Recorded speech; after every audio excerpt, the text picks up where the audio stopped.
Okay, we are ready. We return. Welcome back, everybody, to Once Upon a Game. So we are playing a game called Lovecraftesque, which is a storytelling GM-less RPG that's in the style of H.P. Lovecraft's stories. So like a protagonist that slowly goes insane and or gets a revelation into horror, right? It's like one person's descent into that sort of madness. So, let's jump back into this.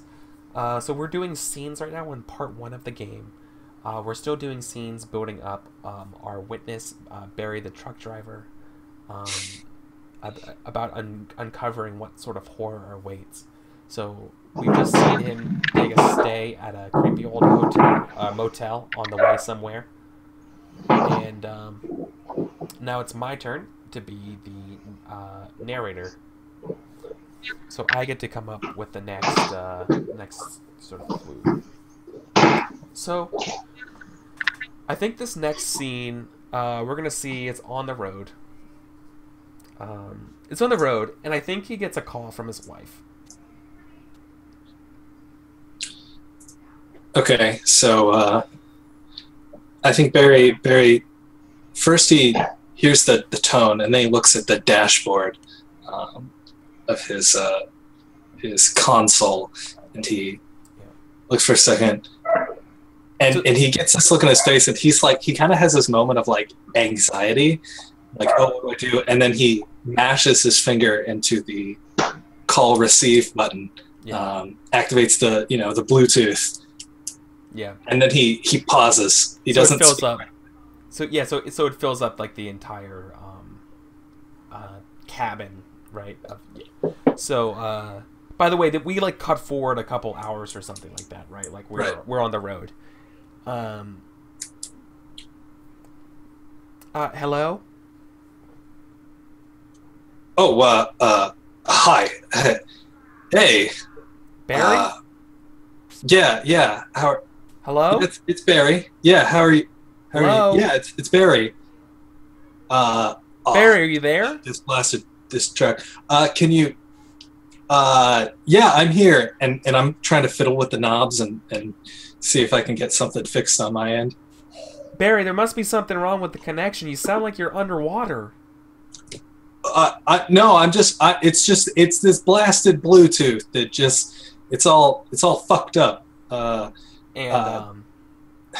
And almost like out of nowhere, like maybe when you're fiddling with the Bluetooth, actually, there's like a brief moment of like static, and you hear the strange words from that broadcast interfere again with the transmission, and then all of a sudden it's like the interference is gone, and you connect to your wife crystal clear, right? Like it normally does, and it's right. And Barry is yelling at this point because he says, and she probably has the volume up really high, and she's like, "Oh no, okay, Barry, I hear you, okay, and then you hear like the dog start barking in the background too. He's like, simmer down, Rufus, simmer down, it's okay." It's just Daddy Rufus. It's okay. He perks up like Scooby Doo, like. So yeah. It's like, listen. So I wish I was calling you for good news and just to see how you're doing, but listen. I know you're supposed to see us on 4th of July, but I think Mark's taking me and Timmy to the beach with his grandparents. Is it all right? Is it all right if we take him for 4th of July? Well, no. I mean, I'm sure Timmy's been looking forward to seeing me for a long time, and it's been a while. We talked about this. I know we talked about it. I know we talked about this, but it's just, I think it would help Timmy and Mark get along a lot more. Some extra bond in here. So I think Barry takes his eyes off the road and he looks down at his hand and he looks at the ring and he looks up and there's a quiet moment. He says, "How is Timmy? How's he doing? Is he good?" Yeah. He's doing real well. He's getting real good marks in class, and all of a sudden you hear a loud thunk in your truck. Like you went over like a pothole or something. Oh shit. And he's looking around. Is the car doing anything strange, or did it just no, it just okay. seemed like you like went over a bump. Okay. So he looks. So I think that you know that can't distract him at this point. He like looks around and you know maybe his like Velcroed toll booth pass gets knocked off the front windshield. But he's just,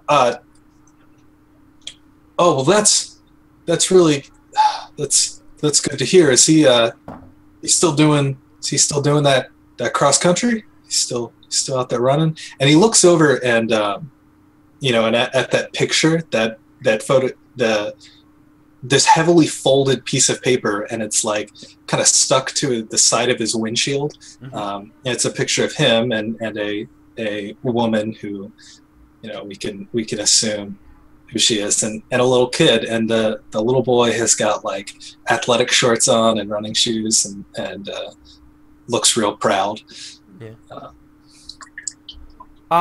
He, to tell you the truth, he's grown out of it.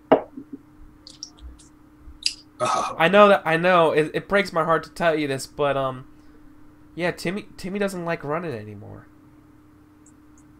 Wait. He says he only did it to make you happy.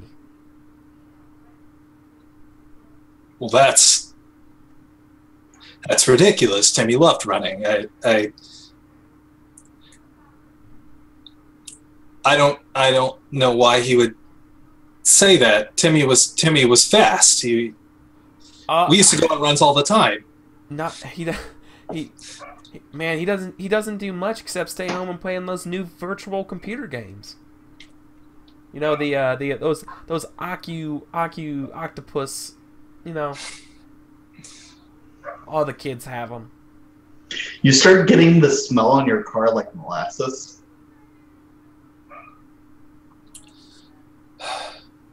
Well, I think you get like an onboard. I think you see like a notifying symbol of like engine, like check engine light turns on. Right at this point, right? Like something's bad. So he looks down at the console, and then he kind of like looks over at the picture. He looks down at the console. He looks over at the picture. Yeah. He's like, "Oh well, look, we can talk about the 4th of July. Look, I gotta pull over. I got something's up with the truck. But hey, look, I'll call you right back. Okay? I'll call you right back, and we'll talk about it. Okay? Okay. Yeah. Can you tell Timmy his dad says hi? Can you just tell him? Can you just tell him I love him? Sure. Of course. Oh. Tim, okay, and like she like half muffles the phone, or like your dad says hi. You know, like calling up like she's yelling up to his room because he's playing games. Right. And I think with some like anxiety, he reaches over the console and says, "Yeah, I'll call you right back." The conversation ends in like hearing your wife be like, "That damn kid," like because like he won't answer her because he's playing video games the whole time, and then it just turns off. Okay, your console is saying like it's like went from yellow to red before turning off, being like engine issue, engine alert. Yeah, so he's like, oh shit, these new, god damn it, and he reaches over and like, I think he flips on like an indicator light because all the trucks are sort of wired into this network, and so Yeah. the fact that he's stopping the truck by the side of the road, he needs to alert. He flips that on, and he's pulled over. He's trying to get off on the shoulder, Yeah. and he, thinks back to the pothole or that thud. You're able to get over. You're able to get over to like the side, no problem. You haven't seen a car in quite some time. Right. I'm picturing like a pretty barren landscape. Yeah. Is that, yeah. Okay. I know. So, I never said it, but I feel like we all knew that, and no one asked any question. But yeah, we all envisioned sort of like that lonely stretch of highway. Cool. Yeah. So I think as he goes to open the door and hop out to check, like reflexively his hand reaches over and snags the photograph or the printout, and folds it up and puts it in his pocket as he hops out of the truck. Okay. So he hops his way down and looks out and tries to look over the vehicle and see what might be the matter. Watcher, what horror? I guess you already did a smell, right? Yeah. It smells like maple syrup. Molasses. Sure.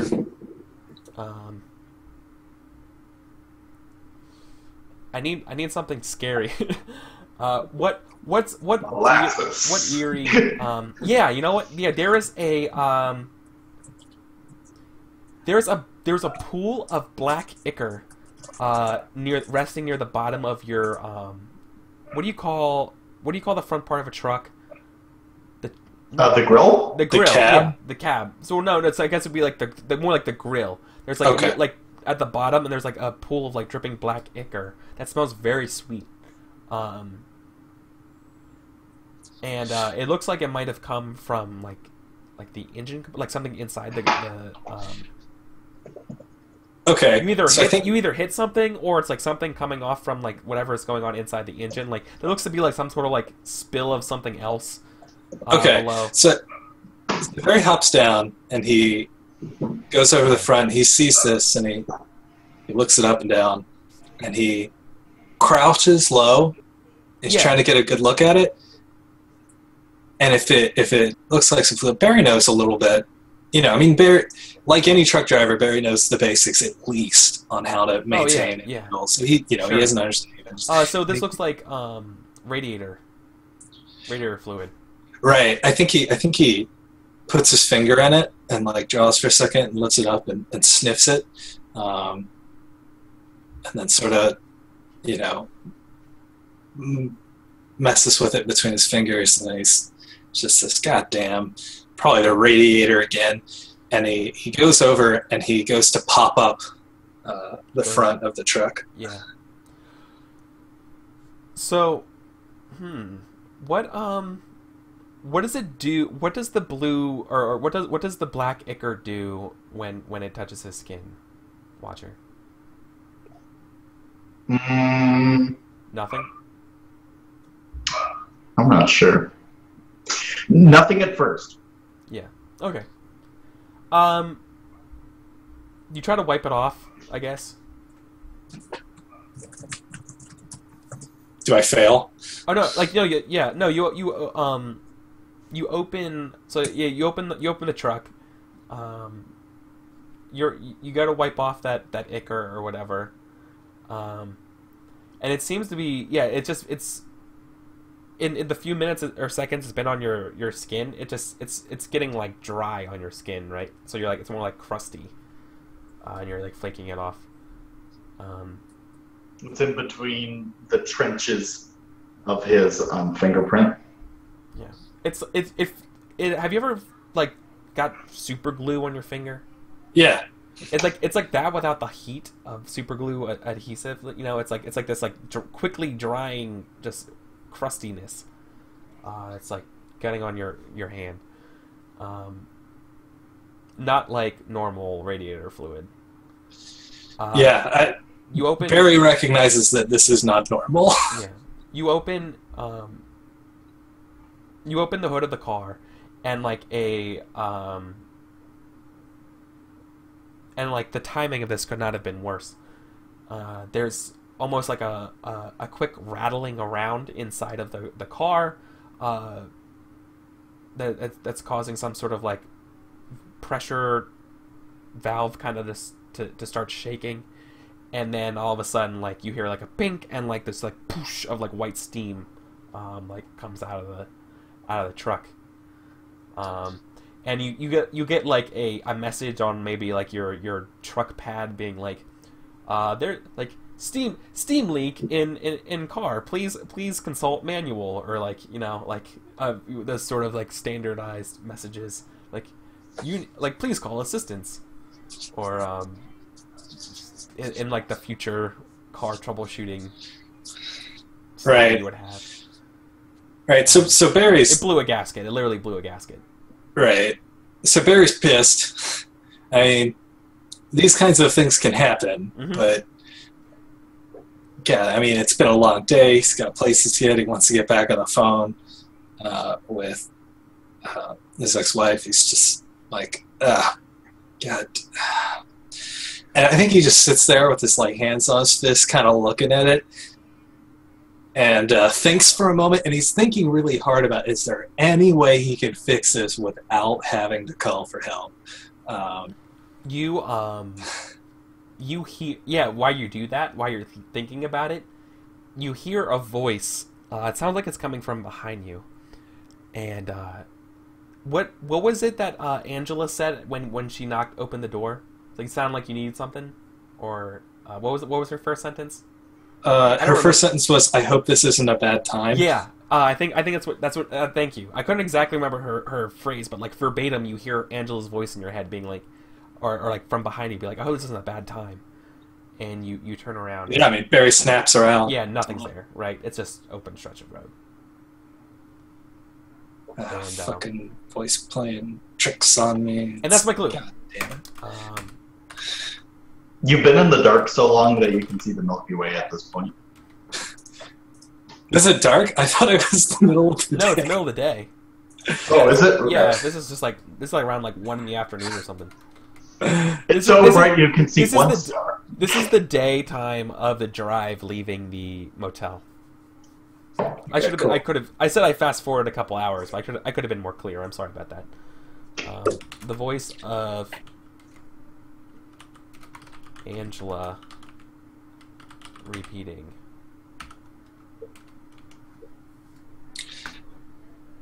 Okay. Cool. Spoopy music intensifies.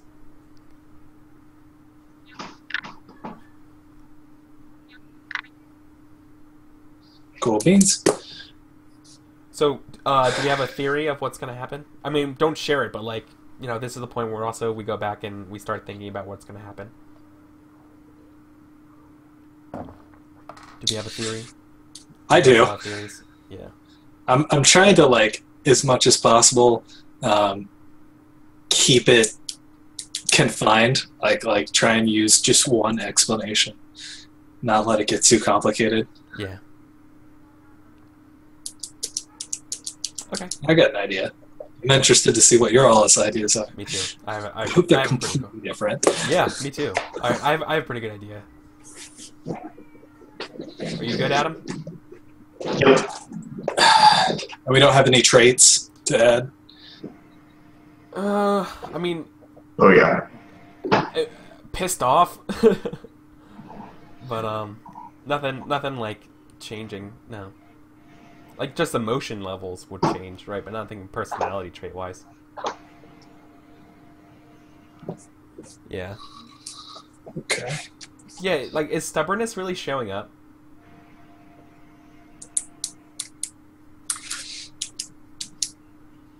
I don't know. I think not enough. Like, if we'd seen these scenes, we would not have given him stubbornness. Yeah. Right. He seems very just like neutral. Passive? Passive, yeah. Which is not passive. That's actually pretty normal for a protagonist in a horror story, because you're not really a protagonist. You're less a character and more of a subject, right? Right. You're the object. Yeah, like things happen to you. It's like I forget, someone mentioned this to me, but like if you actually look at Raiders of the Lost Ark, like Indiana Jones does like nothing. Just everything happens to him. Or maybe it's not Raiders of the Lost Ark. It's one of the Indiana Jones stories. Like he ends up like not doing anything. Like I mean, he obviously gets in awesome fights and stuff like that, but it all seems to be boiled around if he actually wouldn't have been involved, it probably would have been okay. I don't know. So, anyways, it's being passive, things happening. Okay.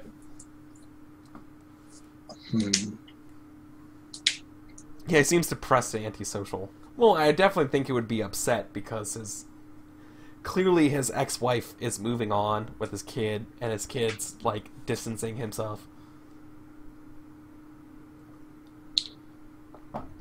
As kids do. Lonely life of a truck driver. Can be very lonely. Okay. Alright, so next up, I'm narrating a scene. And Adam is the witness. Shit. Riga nailed it.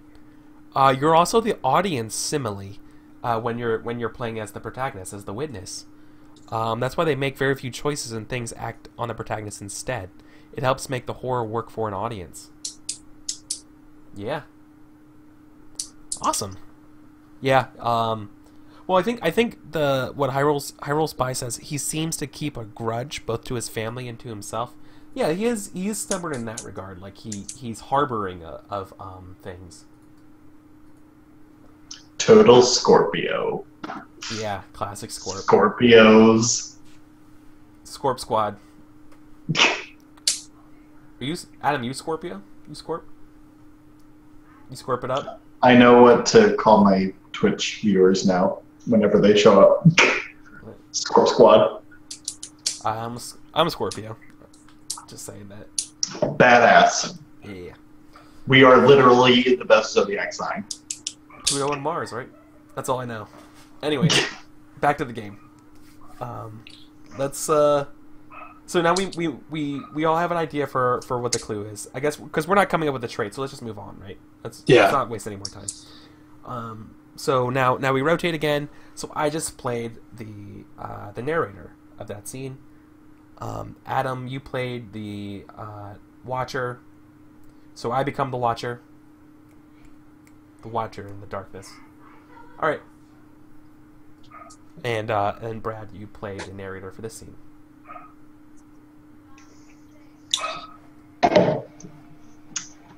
Okay. I'm free to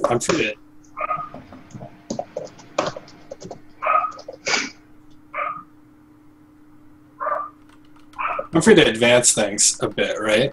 If I need to. Yeah. Oh, yeah. You can.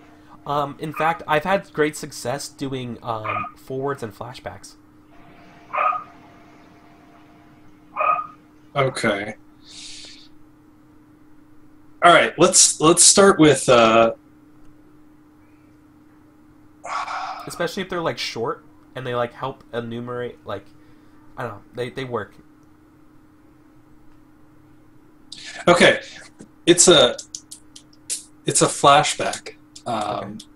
Well, it'll become apparent it's a flashback. We see a younger Barry. It's clear he's younger. His face has a little less wrinkles to it, and the first thing we notice is that he's really smiling, and we see his face, and he's looking forward, and we hear a crowd of people that are kind of around him, but he's smiling, and he looks very carefree.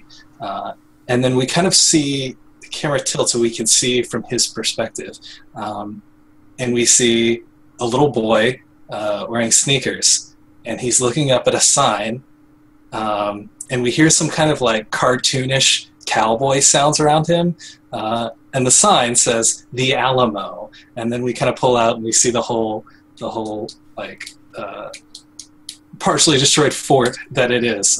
And so Barry is here at the Alamo with his son Timmy, and Timmy is very excited and is kind of running around a bit. Looks kind of rambunctious. He's doing that like, oh, Dad, look at this, and they talked about this in history class, and like this is that thing, and oh my gosh, you see that hole in the wall? I bet it was a cannon. I bet it was huge. And so he's real excited. But he's trying to get your, he's kind of swept up in things, but he's also trying to get your attention.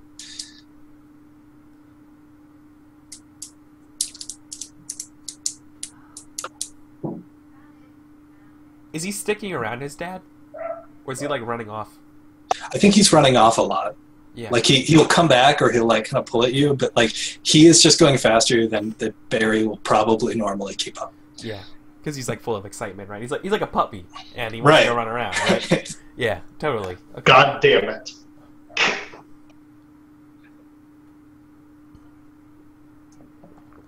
So what's Barry doing?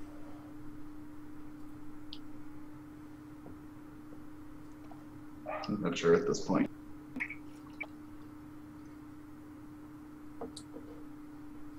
So Timmy is kind of tugging at you a little bit, and he wants you to go with him.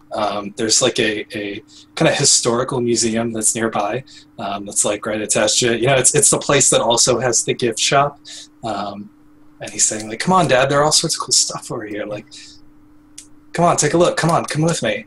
So does Barry, like, how does Barry react to all this? Like, does he keep up with his son? Does he let him kind of roam around a bit? Does he try and rein him in? Yeah, I think it's a reining in sort of thing. Or maybe I just, like, disappear and, like, we lose track of each other, but then, like, he finally like finds me and catches up. Okay, cool. So he's coming around with you, and yeah, every once in a while you just go ahead. Are there reenactors at the Alamo? Is that a thing? There are now. Okay, I was like, or are there like mannequins like in a stage? Like a staged part of it. I'm not from Texas, but I think they're there. Okay. Yes, I think they're there. There are reenactors there. Sure. Okay. In fact, this might be a time when they're doing like a reenactment kind of stage thing. So it's very exciting, and since it's Texas, let's just go ahead and say we can hear gunshots like they're they're firing pretend bullets at cannons, but they make loud noises, and Timmy is just like blown away, figuratively, not literally. It's not that kind of horror. No, literally. But yeah, he's just sort of dancing around. But as he's kind of going around, he's moving really, he's excited. You lose track of him. You notice that you're looking around, and suddenly you realize you're not quite sure where he is. The crowd seems transfixed on the display or like the ongoing reenacting scene. I'm just gonna stick around and wait for him to catch up. Yeah, the seconds stretch into minutes, and there's no sight. You can't see Timmy. He doesn't seem to be around. And he's not coming back to you like he was before. What's Barry's biggest fear?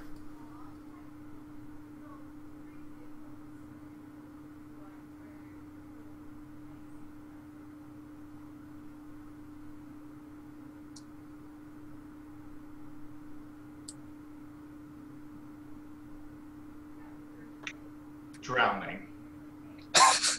Okay. So as it's been about 10 minutes, and the kind of display is reaching what seems to be the end. What's going on with Barry? Is he worried? Or does he think that Timmy will come back eventually? He's probably going to come back eventually. He probably just needs to, like, learn his own independence as a kid, you know? Right. So finally the show kind of ends, and people are kind of clapping and cheering, and people are starting to move on. They're being ushered in the general direction of the gift shop. And Timmy's still not here.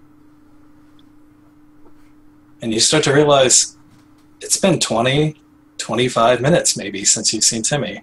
And now that the crowd is kind of starting to disperse, there aren't a lot of places where he could be hiding. Did I check the gift shop already? No. Okay, so... Okay, then I'm going there. Okay. Probably in the gift shop, like reading a book or something. Okay, so Barry walks into the gift shop. It's very large and sort of extremely spacious. There are lots of different like shelves with all sorts of knickknacks and various historical things of questionable veracity. But it almost feels kind of quiet because it's so much larger, even though there's a fair number of people there.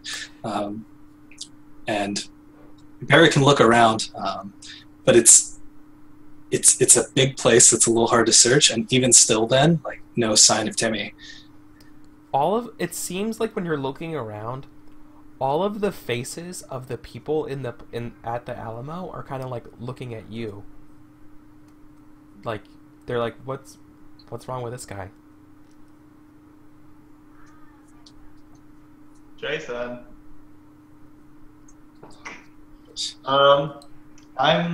I'm gonna look around for Timmy some more, just looking every place I can. Right. So someone eventually notices that you seem to be looking around rather frankly. You hear a voice, and the voice says, excuse me, are you looking for someone? Yeah, I'm looking for my son. So if you turn... Timmy, and then I list his, like, my name. Okay, so the person you turn to, you know, they just say, well, I think they have a PA system. Why don't you talk to the people at the front desk? And they point over, and as you look over, there's a woman there, and she looks fairly young, but I think we recognize her as looking very similar to Angela. Mm.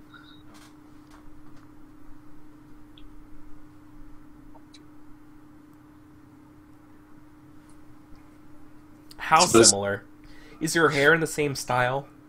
Yeah, I think the hair is the biggest similarity, and the size. But what really might catch our eye is sort of red banded stripes on her fingers.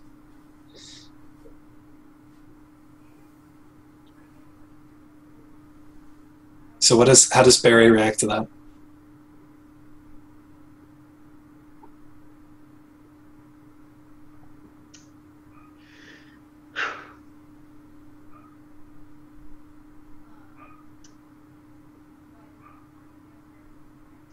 I don't know.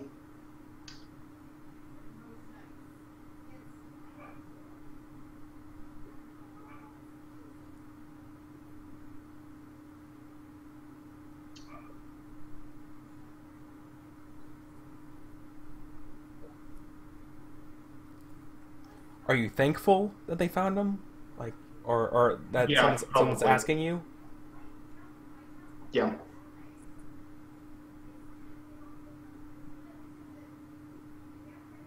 Yeah. So if Barry is like sort of stuck with indecisiveness enough, I think Angela will see that she's been pointed out to you, and she walks over and says, "Excuse me, if this is a bad time, but am I to understand that you're missing your son?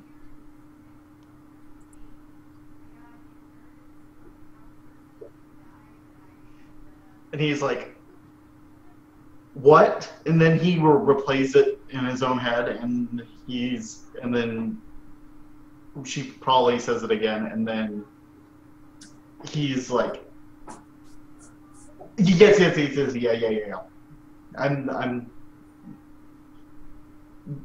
Is he Timmy? Where is that his name? I'm Barry. I'm his father. Where is he? So she puts her hand like on your arm, and she says, "It's all right, sir. It's a big place, but we've never lost anyone yet. They always turn up. Just why don't we? I'll inquire, see if anyone's found a young boy. You said Timmy?" And Yes. Yeah. And she walks back to her register, and she puts her hand up to her ear, and you see her mouth kind of move, but it's unclear. You know, you can't really make out much sound. Okay. And then she looks up at you and she says, "Oh, why, Mister, you said your name is Barry, right?" Yeah. She says, "Oh, Mr. Barry, I have wonderful news." And then she smiles for a second. She says, "Why don't you just turn around, Mr. Barry?" Yeah. So you turn around and like there's Timmy, and he's standing directly behind you, and he's looking up at you, and he's like characteristically or uncharacteristically kind of passive. Like he's not excited or jumping around anymore, but he's right there. And I'm like, there you are. And I'm excited to see him again. Yeah, he's not really like returning. I'm not enthusiastic, but I'm happy. Right. Well, he's not enthusiastic, which maybe is a little uncharacteristic. He's looking up at you, and he sort of reaches out his hand almost tentatively, which is not a sentiment that you normally associate with Timmy. And he grabs onto your pants, and he says, Can we go now, Dad?" Yeah, we've seen plenty of stuff. I'm sure you've seen more than I have. So, yes, we're going back to the car. Okay, and so maybe as you all leave, Angela just says, "Now, have a nice day, and remember the Alamo." And that's the end of that scene. And just like zoom out. So it's So what is the clue for that scene?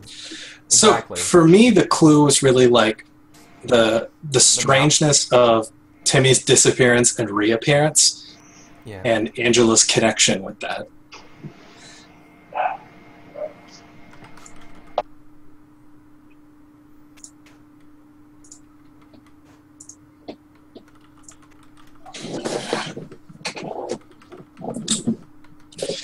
So in terms of personality traits, I feel like passive is working out pretty well. I think that's something that I pretty strongly agree with. Can't think of too much else though. But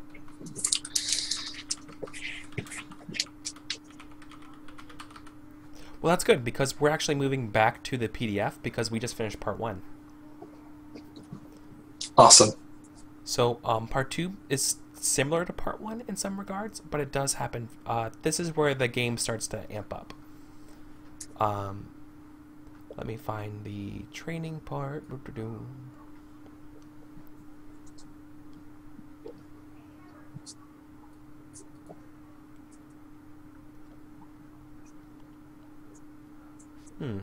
Oh, I guess there's no...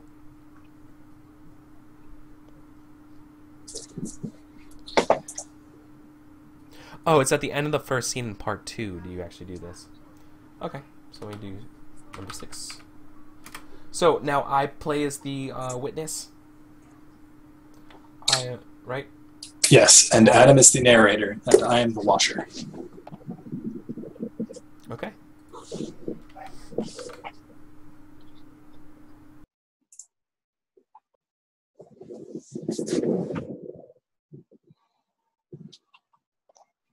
So I think it's night.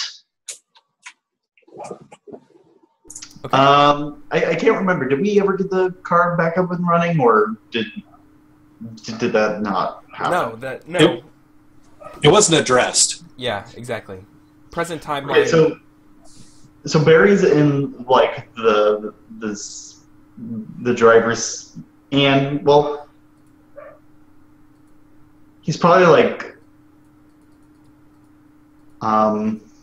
leaning back with just his... Hold on. Adam, do you need to go for a break real quick? Yeah, I think I do. Okay. No problem. Go for a break real quick. Okay. Yeah, no problem. We'll hang out for a second. You gotta check on your dog. That's totally cool. I didn't see your message until now, so sorry about that. I was about to PM you, and I was like, but where is he gonna look? Yeah. Right? It's what happens is that I have so many dialogue things open on one monitor between Twitch chat, OBS, and the PDF for the thing. Some things get masked behind it, so even though it's notified, I don't see it. Sorry about that. Yeah. Forgetful could work. Yeah, I was thinking about Forgetful, but I mean, he remembers a lot of important things. Yeah. To him. It might be forgetful of other things, but...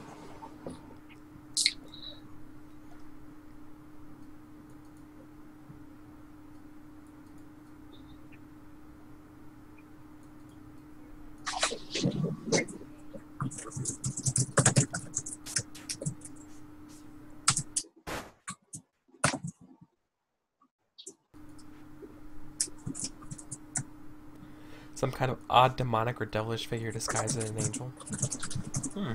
No, these are good theories because what's his name? There's actually a Lovecraft dude that like disguises himself. Nyarlathotep does that kind of stuff. So and I love that we can do this as like a kind of spectated thing. Because chat's doing the same sort of stuff we're doing. Yeah. Like, we're taking the clues and coming up with our own wacky theories. And the chat's doing the exact same thing. Yeah, it's I think that's really fun. I'll really be interested. I want to hear all of your all's thoughts and feelings. Of where and things are going. You know, what your all's theories were when we get to the end. And oh, yeah. We get to find out. Oh, yeah, that's, like, always one of my favorite parts of this game. I just love how, like, easy this game is. It's just make scenes, just talk. Yeah, and it seems like the special cards can add a lot of complication from just what I was looking at, but game seems to be working fine without them. Yeah, like I normally just played it without them. I've played them with them in time, and in fact, the time I played with them in the game, it was actually damaging in a way. So the number one thing, I'll talk about this after as well, but like the number one thing that happens in this game is that after people play this game, the most common criticism I get from it is like, oh man, we amped up the horror too quickly, is like the number one thing people say, like, oh, we turned the dial too fast. It's very difficult to get the pacing just right and real smooth. Well, so that's like explicitly part of the power of the special cards, is that they allow... exactly, they break... Chat can't read the rules to this, but there are specifically rules... and we briefly mentioned them earlier, that prevent us from doing obvious, overt things. Yeah. You can't directly harm someone, you can't damage their stuff until later on in the game. But the cards explicitly allow you to do that sort of stuff. Sorry. And by the way, I mute my mic when I cough or blow my nose on stream, but not for you, Brad. Sorry. I can't. My mute is on one. My two different mutes are on two different monitors, as far as possible, like possibly apart. So, it's just how the setup is. So yeah. So in this part of part 2, these scenes will just continue as investigation only. However, there can be much more blatantly supernatural elements. However, the witness may only be increasingly suspect that something supernatural is afoot. No obvious explanations present themselves. So, and there's some extra parts we can talk about at the end of this first scene. All right, Adam, good to have you back. Yeah. How are you doing? Much better. Great. Awesome. He's in the room with me, so he won't bark. He'll just want to go. He'll just want to leave the room, but he won't bark about it. So. Okay. Cool. So part 3 can last a maximum of 3 scenes. So part 3, you can actually do less than that. I think it can be a minimum of 2. And then we proceed into what's called the Journey into Darkness, which is like the third and last part of the game. So, let's go ahead and proceed. So, Adam, you are the narrator for this scene. Cool. I will be the witness, and Brad is the watcher.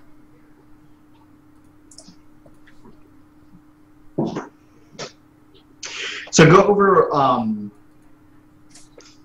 what generally I'm trying to do again. Am I trying to kind of lead this into the Journey into Darkness, or? No, this is just like Okay. every other thing that we've done so far. Okay, sure.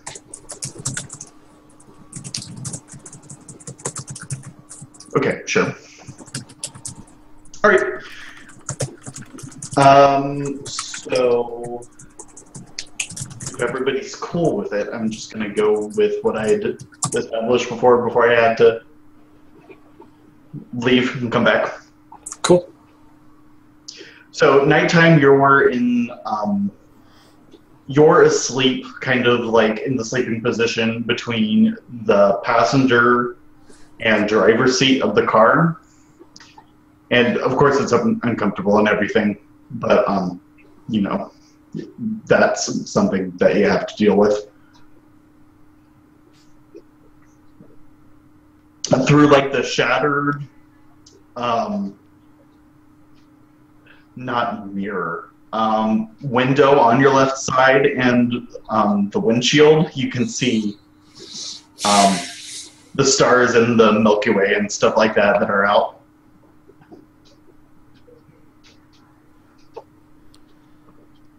Okay. How long has it been since I've had contact with somebody? Probably about a day and a half. Did I ever call my wife back? Did I ever hear back what she said?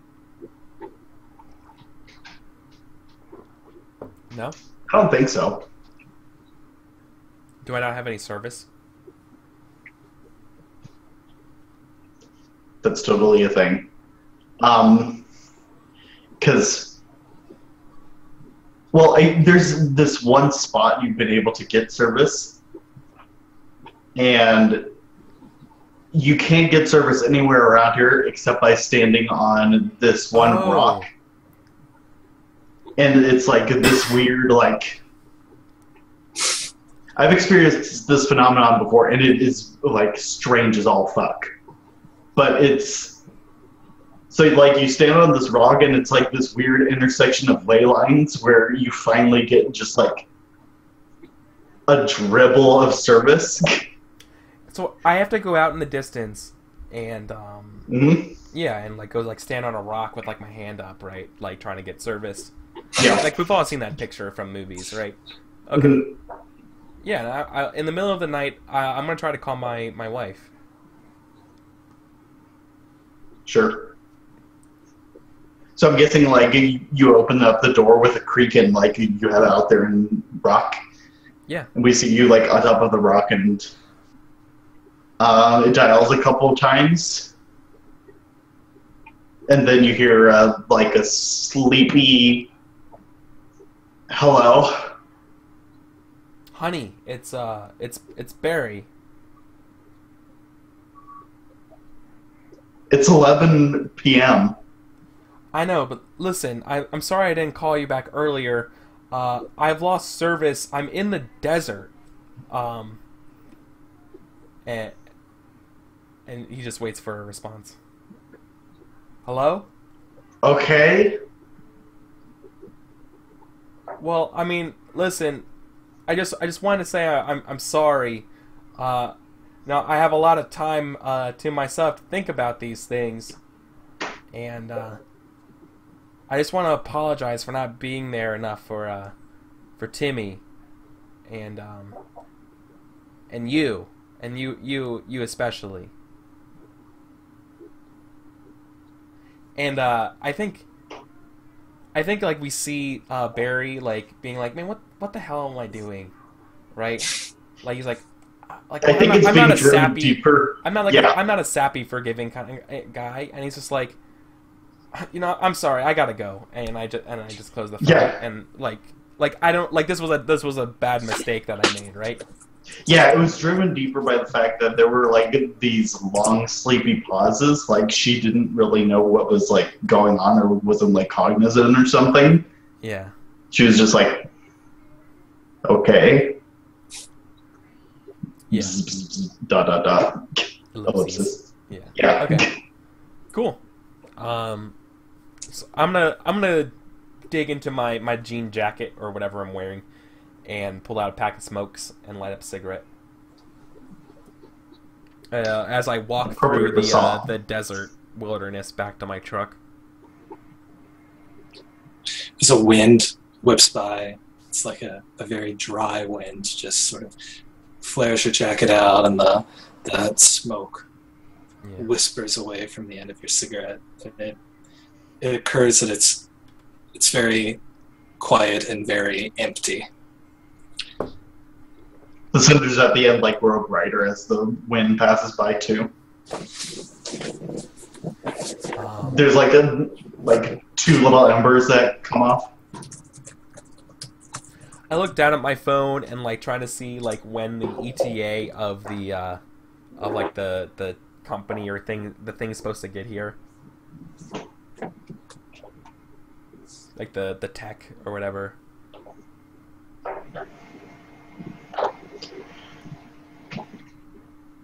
Sure. I think it's supposed to be like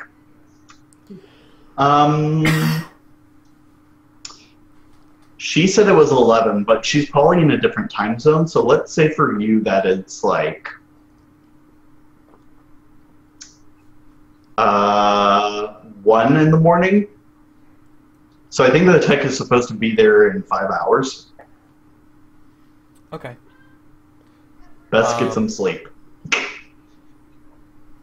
You know how that goes.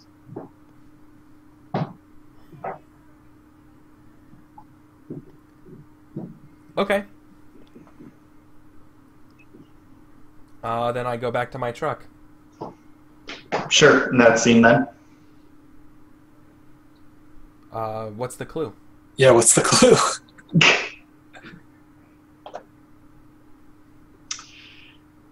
The clue is that your wife is a night person, but she's complaining that it is it's just 11. Like normally she'd be up until like 2 in the morning.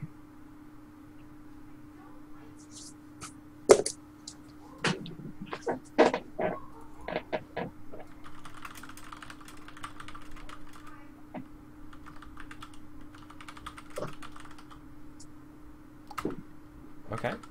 I was gonna think it was gonna be the rock. All right.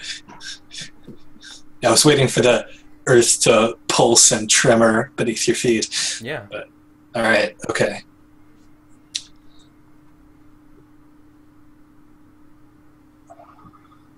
So any traits come out of this? Strike out to anybody? Mm-mm. I mean, maybe like not romantic, but Or like, what's the point? confirmingly masculine, you know? Smokes. I mean, that's very clear. Like stereotypically masculine. Yeah. yeah, we could deal with that. That's some of that machismo.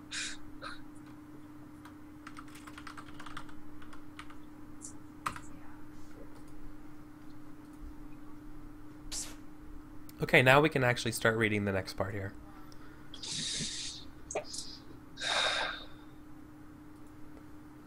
So that would be Brad. You would be the next narrator, right? Am I? No, I would be the narrator then. Yeah, I think you are. I'm the narrator. At the end of first scene in part 2, the narrator of the next scene reads this out. From now on, at the end of any scene, the witness can begin their journey into darkness that will lead us to the climax of the story, the final horror. The final horror will happen somewhere dark, ancient, remote, or abandoned. This could happen in 3 ways. If, at the end of a scene, the witness decides to go somewhere that looks like a likely candidate for the location of the final horror, and if it feels like it's time, the player of the witness can initiate that journey. Alternatively, if after a part 2 scene, the new narrator wishes to begin that journey, they can do so by deciding where the final horror takes place by initiating what's called a force majeure, in which events conspire and force the witness to head to that location. And then finally, after 3 part 2 scenes, part 3 begins automatically with a force majeure. The narrator of that scene will decide the location of the final horror.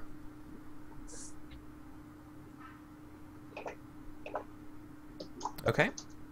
Cool beans.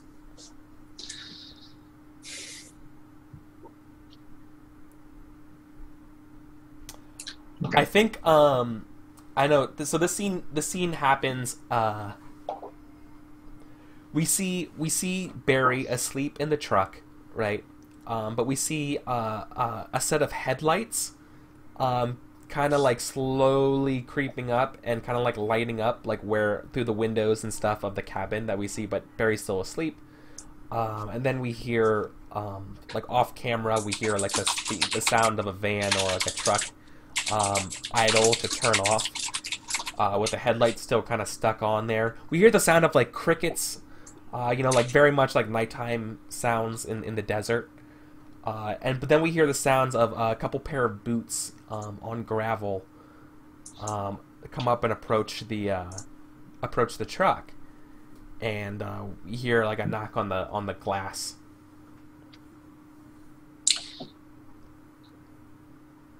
I don't think Barry immediately wakes up. I think Yeah. with just a knock, he's kind of zonked out. He's got like a baseball cap, like a hat, down over his face.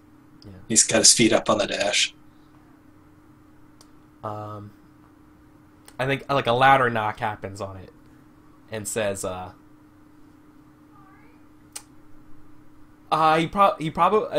guy's probably sarcastic with him, and he's like, housekeeping.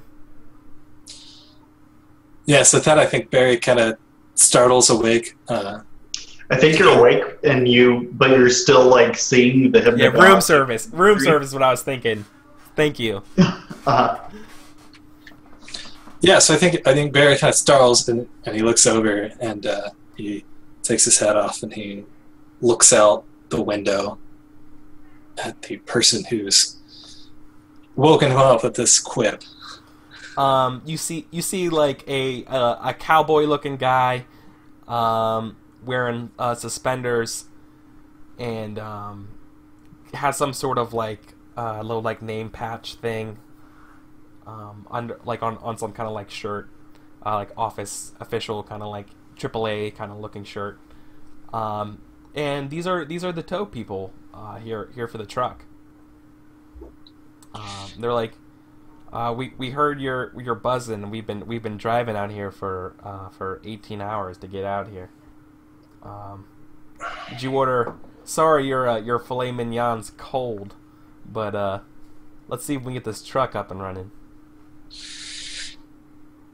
And Barry's like, well, as long as you've been riding, I've been sitting here, so yeah, thanks for coming. Let's get to work. I don't know. We're travel tech's finest. They say sarcastically, because Travel Tech is probably a shitty mega corporation. Yeah. So Barry opens the door and he goes to hop out of the cab, and he's starting to describe what happened. He said, "Yeah, I was coming along the road, hit a pothole or something like that, and I don't know, there was some fluid leaking out of the front, and I don't know, I think I blew a gasket or something. Steam was coming out, but you know how it is. I couldn't fix it myself, and insurance would hit my head if I tried." They look around the front of the car when you say you hit something, and they're like, "You sure?" Travel Techs. Yeah, Travel Techs is definitely the name of the company. That's amazing. That is amazing. Holy crap. Well, I bumped something, whether it's a pothole or... I don't know. So I think it's two guys. It's probably like two guys, and they're like, they probably look at each other like, yeah, I don't know. You sure there's no sign of nothing? And they look over and it's like, you say you hit something? There's no... Look, I haven't been out here. You hit it straight then, because there's no fluid. There's nothing out here. And like you see them on the ground, like looking around, like where you sat, where you dabbed your finger in the goo. Yeah. There's no goo. Well, there's nothing. There's no sign of the goo anywhere. Well, maybe it evaporated. But look, I've been trying to start this truck all day. Okay. Oh yeah. Your radiator gasket is straight shot. I mean, we got one of those in the truck here, but there's ain't no sign of no damage. You hit nothing. Well, I don't know. It's dry out here. Maybe it evaporated. But I think that Barry doesn't really believe that. Like he's trying to sound like he's, confident, or he doesn't care, but he knew whatever it wasn't radiator fluid. Yeah. And he's not sure what happened or where it went, but he kind of just wants to get this out of it. He's been sitting in this desert all day. He wants to get going. They're like, if you just 1 second, let's let me go call this back to HQ, and we'll get you squared away here, Barry. And they go back to their truck, right? And you hear them like, or I guess you don't hear them, but you see them. It's night, right? Like they're in the truck, the lights on there. They're clearly like entering something into a computer. They're hearing some stuff. Excuse me, sorry. And they come back empty-handed, and they're like, "Oh, well, good news and bad news, Barry. Good news is we're gonna get you moving. The bad news is that we gotta tow you." And he's like, "You're not gonna believe this, but there's an old observatory up a few miles up here off road. Believe it or not, it's part service center that has has what we need to fix your truck. So if you don't mind, just get comfy, and we'll tow you to where you need to go." Why is the observatory a part service center? And it says like observatory. I didn't say observatory. I said a support center. Like he's covering his what he said. It's like, what? I didn't say that. What? Yeah, I don't know. I've been out here a long time. Let's just get on. Yeah. Let's just get on. And I think Barry just starts to walk away. Like he just goes and he's just like, "Can I stay in my truck?" And you just pull it. Oh yeah. He's like, "Yeah, get comfy, get cozy." And I think Barry hops in, and you're in the nest, baby bird. He kind of looks up at the sky and like the stars. He's thinking about the observatory and Cool. All right. Awesome. All right. So that's my scene. My clue is the goo disappeared. All right. So, do we think that is the force majeure? That's not my decision to make. Okay. That would be the witnesses for this turn.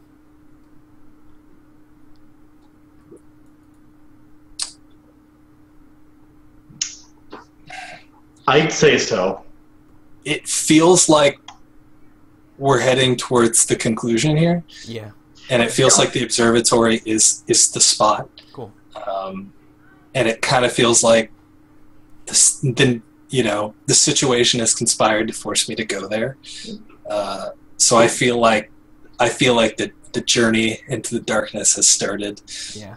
Awesome. With that moment. Okay. Yeah, I definitely.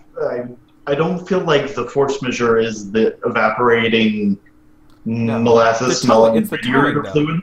It's the towing that definitely is. Okay. Right. Cool. So Brad, I know I need to take a break because we didn't take a break when Adam got up. Sure. So this would probably be the perfect time to take a break before as we begin part 3 in the journey into darkness. Cool. So we'll see you guys in 5 minutes for the exciting conclusion. Yeah.